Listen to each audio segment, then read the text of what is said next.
Disrupting Japan, Episode 69. Welcome to Disrupting Japan, straight talk from Japan's most successful entrepreneurs. I'm Tim Romero, and thanks for joining me. More and more Japanese startup founders are looking at, or even moving to, Silicon Valley. It's easy to see the appeal. San Francisco is home to the largest and most competitive startup ecosystem in the world. In fact, there's a small Japanese startup community in San Francisco, with Japanese startups, mentors, and investors all supporting each other and trying to make it work.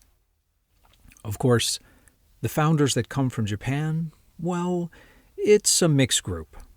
Some have successful companies in Japan and view San Francisco as their logical first step towards global expansion.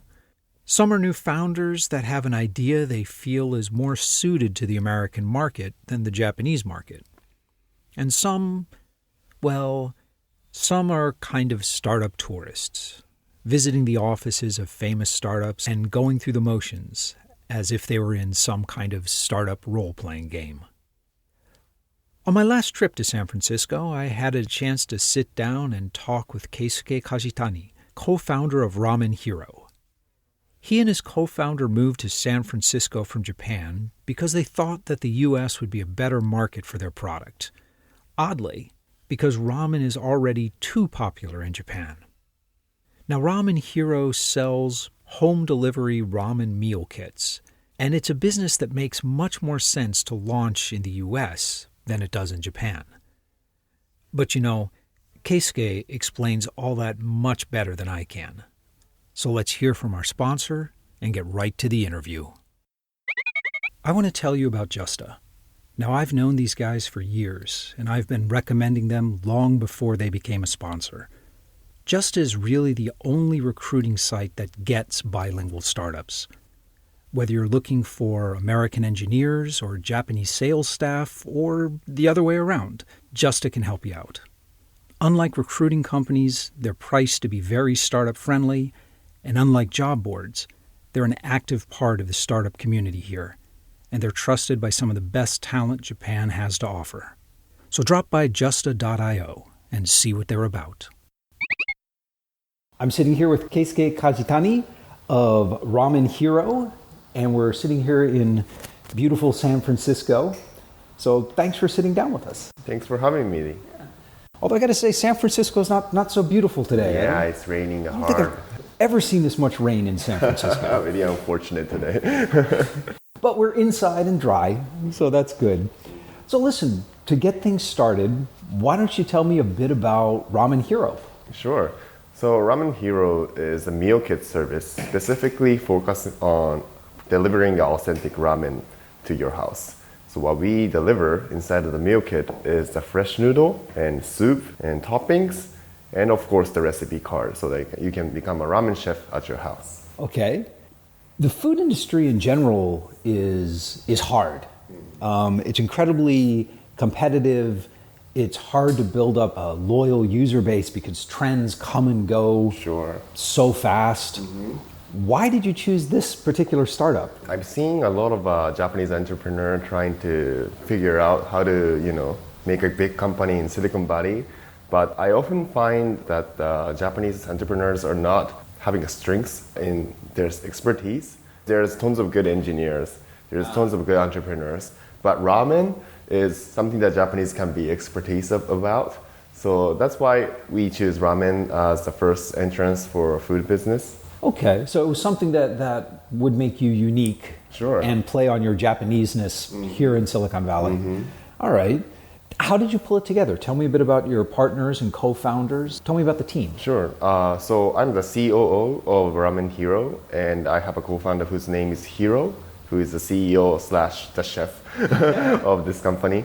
Hiro graduated Tokyo University, but while he was in university, he decided to open his own ramen restaurant by himself with his friend. But he totally screwed up. He had a wrong recipe. He tried to have the squid intestine in the soup to have the uniqueness, but it smelled horrible. So, he wasn't unique. Yes, he was unique for sure, but he wasn't a good chef. So after that, he founded online farmers market service, which restaurants in Tokyo can purchase fruits and vegetables directly from the farms. He was doing that business, but he couldn't actually erase the passion of the ramen by himself. Right. So he decided to come to Silicon Valley and start a ramen business. But he cannot turn himself into a ramen chef really instantly, right? So what he did was he entered a ramen university. And there's an actual ramen school to learn how to do it. For sure. It's Japan. This should not surprise me. Exactly. So he went through just a couple of weeks of a training with a couple $1,000, and it was expensive, but it surely was very fruitful. So he got the basic understanding of ramen there. And then he was serving a ramen in the United States for around maybe 40 to 50 times, getting the local taste. Sometimes serving 100 ramen in 2 hours. And how did you two end up getting together? We met through the mutual mentor. His name is Kiyo Kobayashi. Okay. Yes, very famous guy in Japanese startup industry. We had the same mentor, and I always wanted to, start a business in Silicon Valley that was one of the holy place for entrepreneur, but I didn't have a chance to do it by myself. I was seeking for the opportunity, and that's how Kiyo introduced me to Hero. All right. It makes sense as an objective, but so usually people who are passionate about food, whether it's ramen or any particular type of food, their goal is to open a restaurant. And you guys have taken the home delivery approach, so it's similar to Blue Apron, but for ramen. How big do you think this market is? How many customers could potentially realistically be interested in home-delivered ramen? Yeah, the market research is estimated as $1.5 billion for meal kit market right now, but it's not as big as you think. And it's gonna be growing around maybe $4 to $5 billion in maybe next 10 years. That's what the research is saying.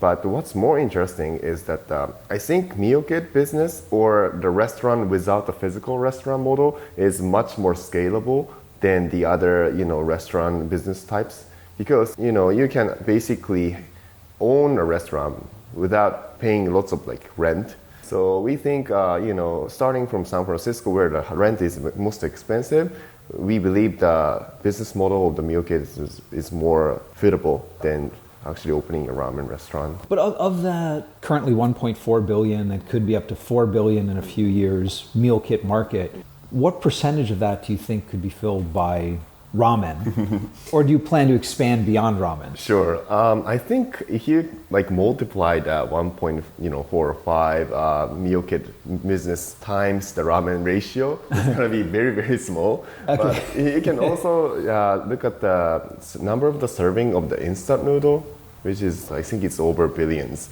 even only in the United States. So the ramen is a foundation of the people's way of eating, and we definitely want to improve rather than just eating the top ramen. So you can look at the market in two different, maybe three different perspectives. One is the meal kit service that I mentioned. Two is the instant noodles that I just mentioned, and the third one is the ramen shop.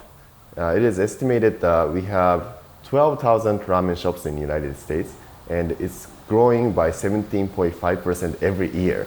If we grow in the same growth rate, the number of the ramen shops will double in 5 years. So in food industry, doubling the number of the restaurant is huge change. Sure. So we think that's the trend that we are chasing for. So are you always going to be marketing these meal kits to consumers? Are you also going to be marketing to restaurants and sort of pop-up restaurants as well? What's the plan? Very good point. Actually, when we started this company in the beginning, we were aiming for the B2B market. So, B2B market? Yes. Oh. Serving the ramen soup to the restaurants, like Chinese restaurants or ramen shops.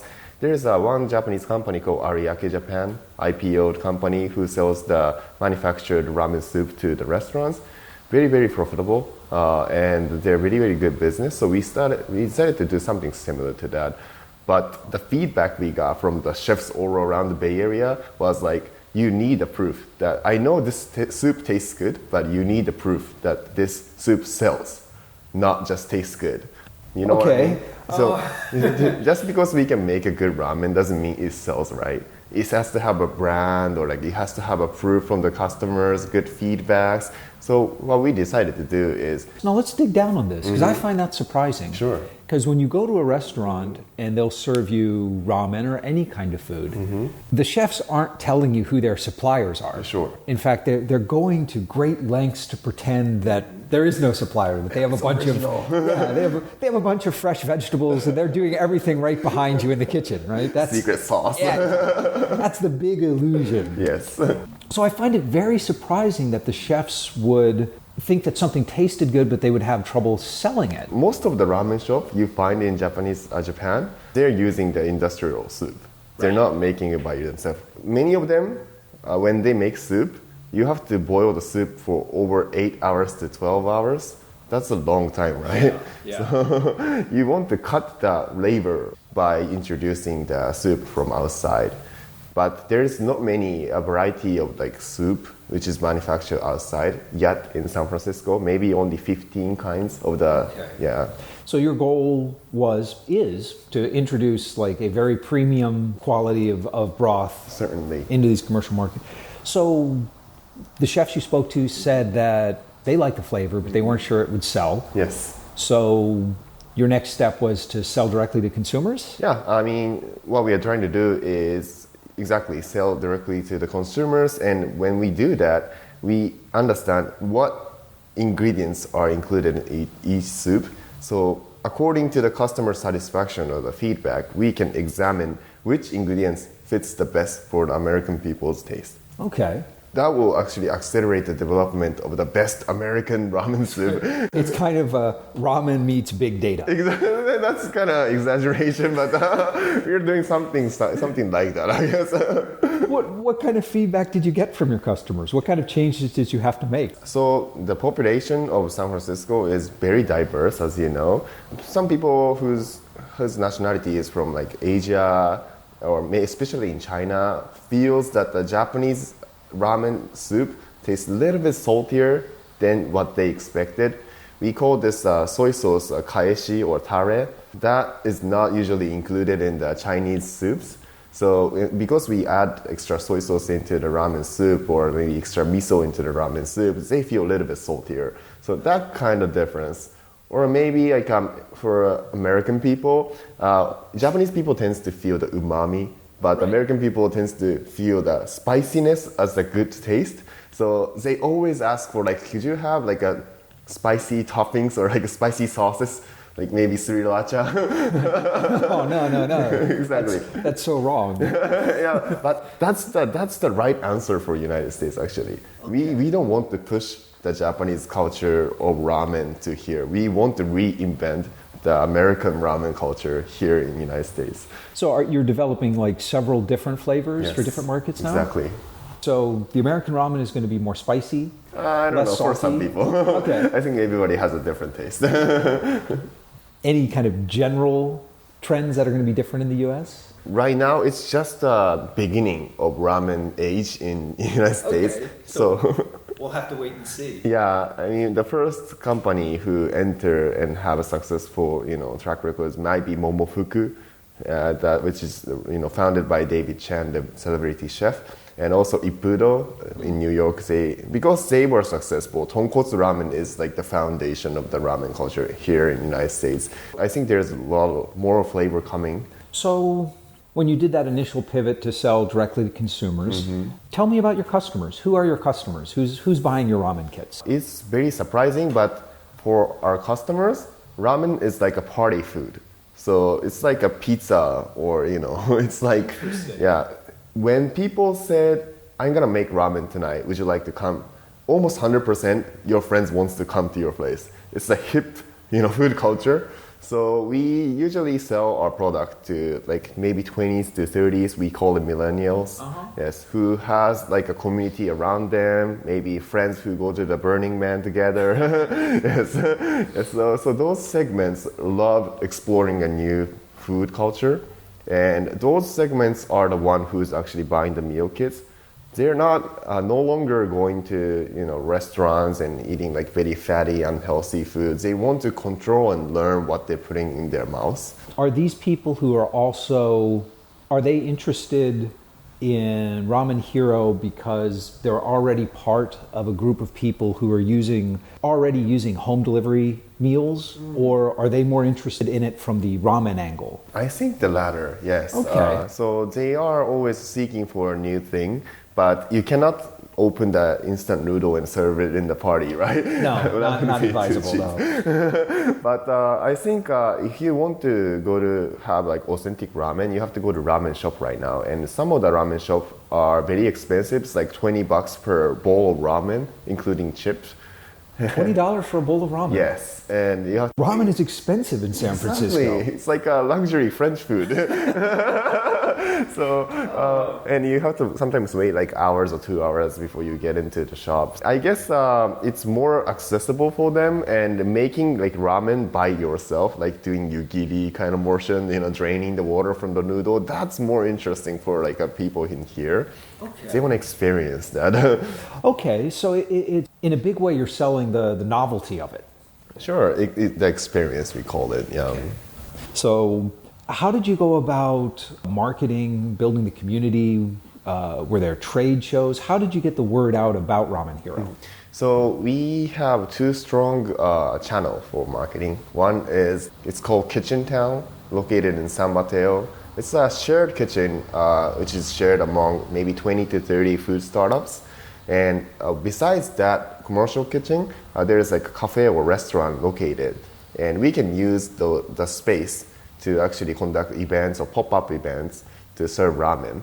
And in that community, there are tons of foodie people subscribing their email list, looking for a new food culture. And when we conduct event, people who like exploring a new food culture always come.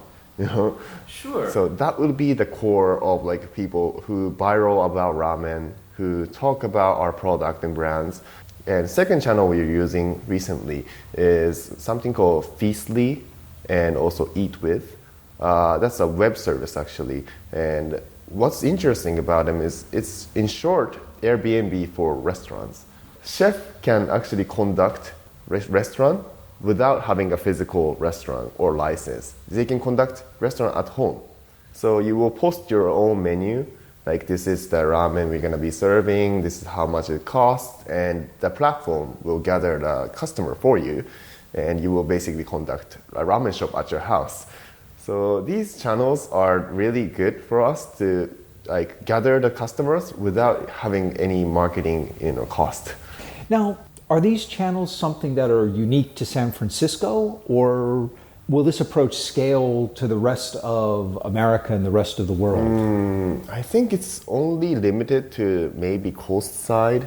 Okay. Maybe New York has one too. New York, Eat With is very big in New York as well. And also there is like a food accelerator in New York called FoodX, which we are applying. They do have lots of community of foodie people as well, and they can conduct events for us as well. So maybe on the coast side, we do have the potential to do similar marketing. And the next step after that, do you have plans to go back to Japan with this, to enter the Japanese market with the American home delivery ramen? Probably not Japan, but the rest of the world, yes. Yeah. Japan is just like Uber. I think your article was mentioning about Uber. In Japan, Japanese market, the taxis is everywhere. And Japan is too convenient. Yeah, there's lots of good ramen in Japan. Exactly. So the competition is much higher. You can just walk to the shop. But also, if your main marketing strategy is the novelty of putting together ramen and making ramen, well, it's not novel in Japan.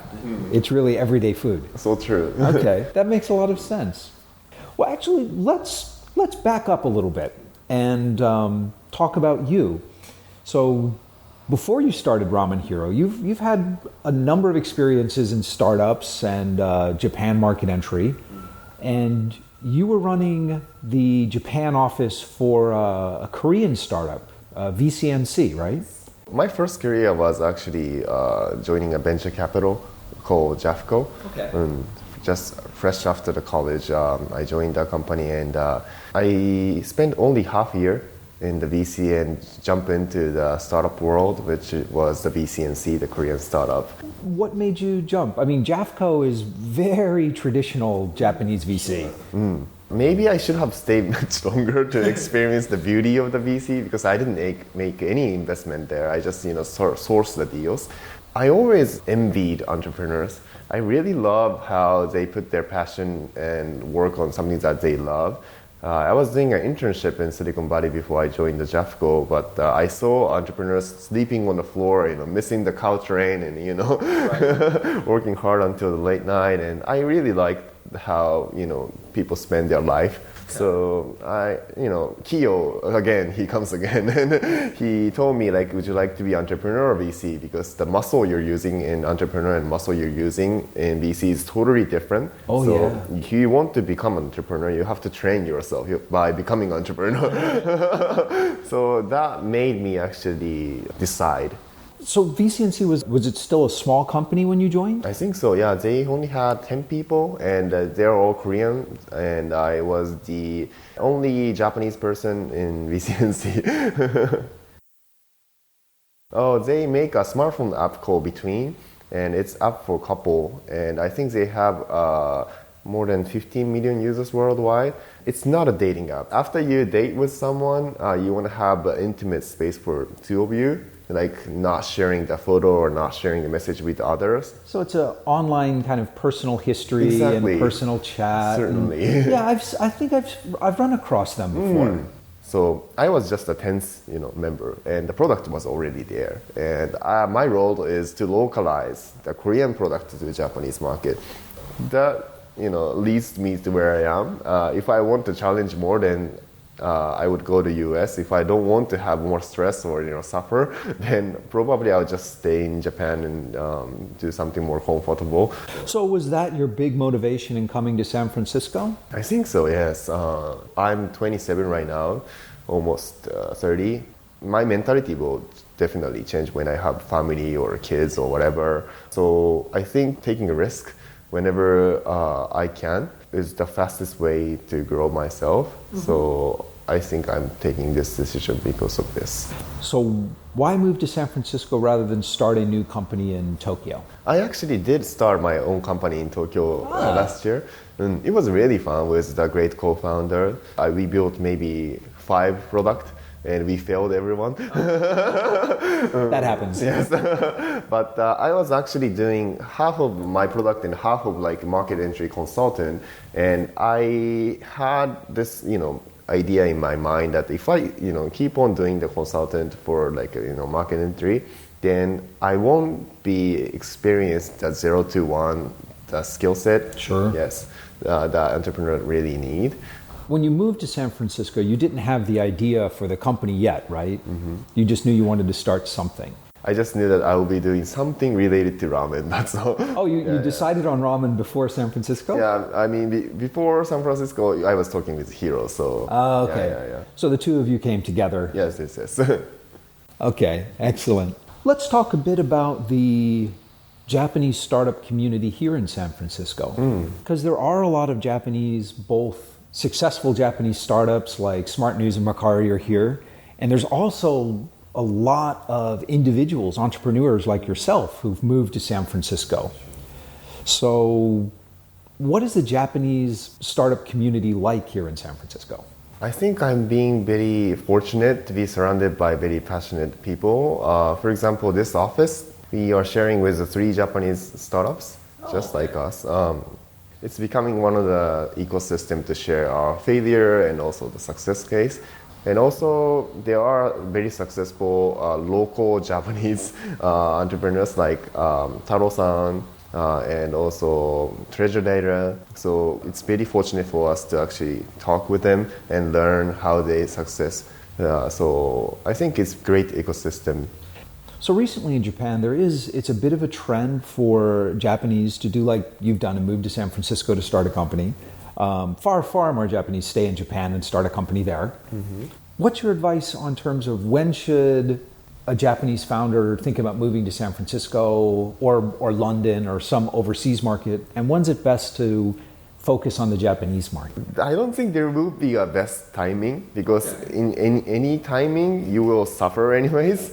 So even me, I came to US and Hiro told me that we will do B2B ramen business, but the day I came to US, he said, "Oh, I'm gonna pivot.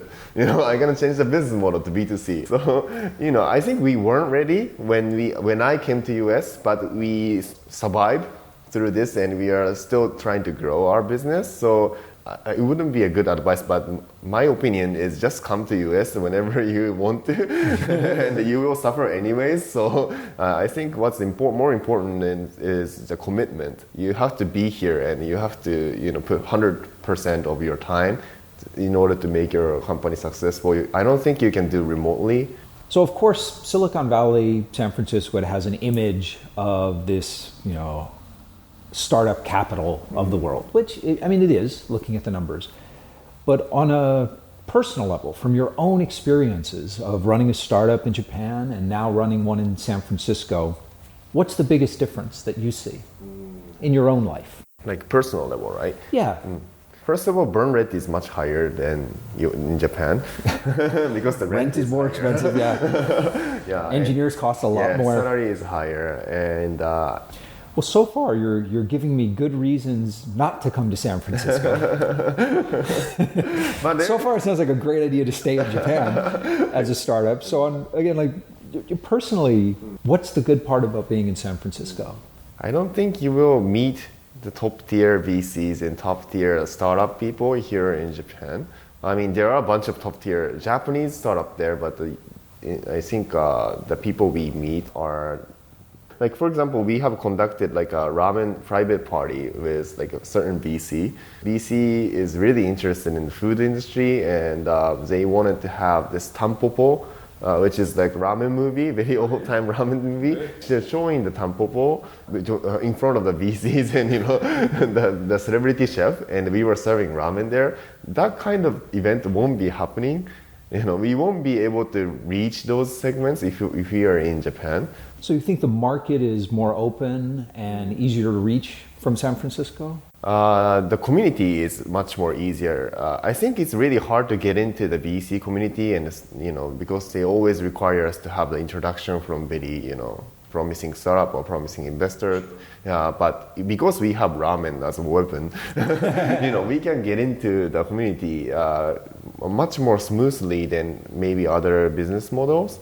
Ramen is like a connection between us and the people here. It's interesting because it is, I don't know if this is a big enough advantage to move to anywhere, but it's the companies I founded in Japan, the fact that I was a foreign founder was always very interesting and unique, and I could get introductions that Japanese who are running companies, little companies my size, couldn't. And it sounds like you're experiencing the same thing here in the United States, where being American company, but headed up by Japanese and very much a part of Japanese culture makes you unique, and that uniqueness is opening doors. So yes, I came to Silicon Valley several times, but I couldn't get into the investor community so easily if I'm not running ramen company, for example. It's very interesting because if you start a ramen shop in Japan from scratch without any brand, you won't be having 100 customers in 2 hours and selling out, right? No. But here, because your ramen is very rare and special, everybody comes and eat your ramen, and you can sold out the ramen very fast. In your opinion, it'd be much more difficult if a team of Japanese with a virtual reality company decided to move to San Francisco. It'd be much tougher on them. I think there are plenty of people who's working on that certain domain. Oh, everywhere, yeah. Yeah. So, what's the specialty about that business model is the most important thing. We have been compared with the Blue Apron or Ippudo or Top Ramen, but we can differentiate ourselves by saying that we want to turn everybody into a ramen chef, and this is not something that Top Ramen can do. This is totally different experience from going to ramen shops. So before you moved to San Francisco, you were clear that your business was going to focus around ramen.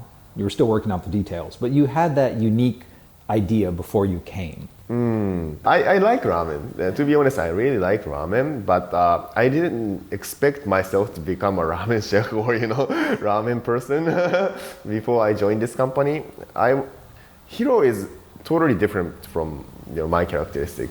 Whatever the job, I can handle it. I'm really good at, finishing the tasks and making it efficiently. Hero is more about passion and dreams, and so he sometimes misses some task, but I can pick it up for him. Do you have any advice for young Japanese entrepreneurs who are dreaming about coming to San Francisco to start a startup? If you come to San Francisco, come with the business. Not just I'm trying to look around and see the Facebook office or go to Twitter's office. Don't do that. Startup tourists. Yes, that's not very. Your time is more precious than that, I believe. And if you have a business, I think people will attract to that.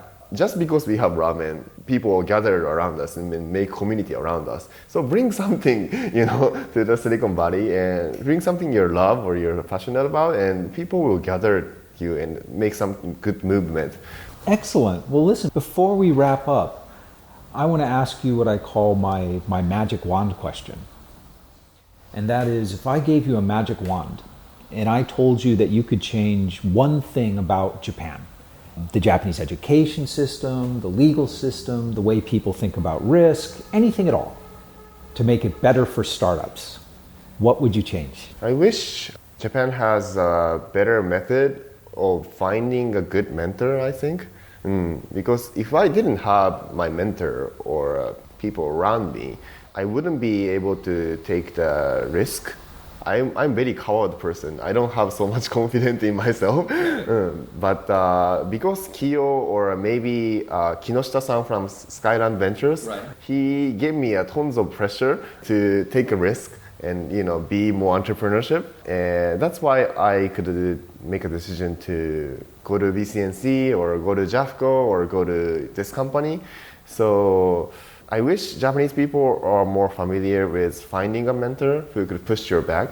So more mentors and more mentors, more role models, and more mentoring. I think so. Yeah. Right now it's like a village, and people are very nice to each other and not saying so much harsh stuff to each other. Oh, I see. But I think there should be one person who can push you to very uncomfortable zone. I call it suffering, but. Well, that's an interesting point, because a lot of times mentoring and the community is there to try to be supportive and helpful. And what you're saying is sometimes the most helpful thing they can do is not support, but to push a little harder. I think mentors are calling a stretch, or when I get some bad comment from people I trust, I get very upset. And I couldn't sleep, and I wake up very early in the morning, and I go to office very early. So those little things, but it's really hard because humans are, I think, generally very weak, and I'm weak too. And if people can push you to a next phase, I think people are generally willing to walk toward it. But if there is no mentor, then I just stop, trying. So mentors in the community, the goal shouldn't be to make people feel comfortable. It's to make them feel a little uncomfortable so they act. Yeah, I think so. If someone you don't trust says something bad about you, then you won't listen to it. But if you really trust that person because that person is a mentor, then even a harsh comment you can listen to and actually move forward. So that relationship is very, very, it's like a treasure for me. Yeah. So I hope everybody in Japan has that too. Okay. Well, listen, fantastic. Thank you so much for sitting down with me. Thank you so much. It's been great. Thank you so much. Some of Japan's largest companies are starting open innovation programs and actively reaching out to global startups. They're new at this, and that's where Crew, with two W's, comes in. Crew runs corporate startup accelerators for companies like Toyota and Panasonic and dozens more. And these programs are one of the best ways to jumpstart your business in Japan. Many are open to global startups, and they're completely free. Now, I've known and worked with the Crew team. And they're probably doing more than anyone to bridge the gap between corporate Japan and global startups. So drop by crew with 2ws.me/4-startups and get started. Startups are the lifeblood of an economy, and there are few who understand it better than Deloitte Tomatsu Venture Support. Deloitte TVS is the #1 startup supporter in Japan, and they spur innovation here by connecting startups with larger companies and government entities. They work free of charge with these startups to help them with acceleration, PR, fundraising, and also finding the right corporate partners here. So far, Deloitte TVS has supported more than 3,000 startups in Japan. And now they have a global open innovation platform connecting startups and enterprises worldwide. It's a great way to connect with some of Japan's biggest players. So be sure to check out what Deloitte TVS has to offer. And we're back. What strikes me most about Ramen Hero is that its greatest current strength and its greatest long-term weakness both stem from the same thing. It's novelty. In the short run, Ramen Hero's novelty has attracted the attention of investors and foodies who are relatively unfamiliar with ramen and want to try something new. In a city awash in gaming, SaaS, and AI startups, leveraging their Japanese ties to offer something novel has helped them stand out in San Francisco. But moving forward, well, how much national or global interest will there be in home delivery ramen? Will Ramen Hero ever be able to grow beyond its initial group of novelty-seeking customers? Well, it's impossible to know at this point, of course. But Keisuke outlined 2 avenues for possible success. First, home delivery meal kits are becoming increasingly popular throughout the United States, and the ramen market will be some small part of that. Second, and perhaps more scalable, is taking the lessons learned from the direct-to-consumer space and returning to the B2B restaurant market. But Keisuke's main point about being unique is undoubtedly true. Whether you are a startup trying to attract the attention of a VC or a multinational trying to attract a new customer, you had better be doing something substantially different than all the people around you. If you have a story about Japanese and San Francisco startups, Keisuke and I would love to hear from you. So come by disruptingjapan.com/show069 and let's talk about it. And when you drop by, you'll find all the links and sites that Keisuke and I talked about and much, much more in the resources section of the post. And you know, we're starting listener mail here at Disrupting Japan. So if you've got a question about the show, about startups, or about Japan in general, email me at tim@disruptingjapan.com, or better yet, shoot me a message via Twitter or our Facebook page, and I'll read them on the show. It should be fun. And most of all, thanks for listening. And thank you for letting people interested in Japanese startups know about the show. I'm Tim Romero, and thanks for listening to Disrupting Japan.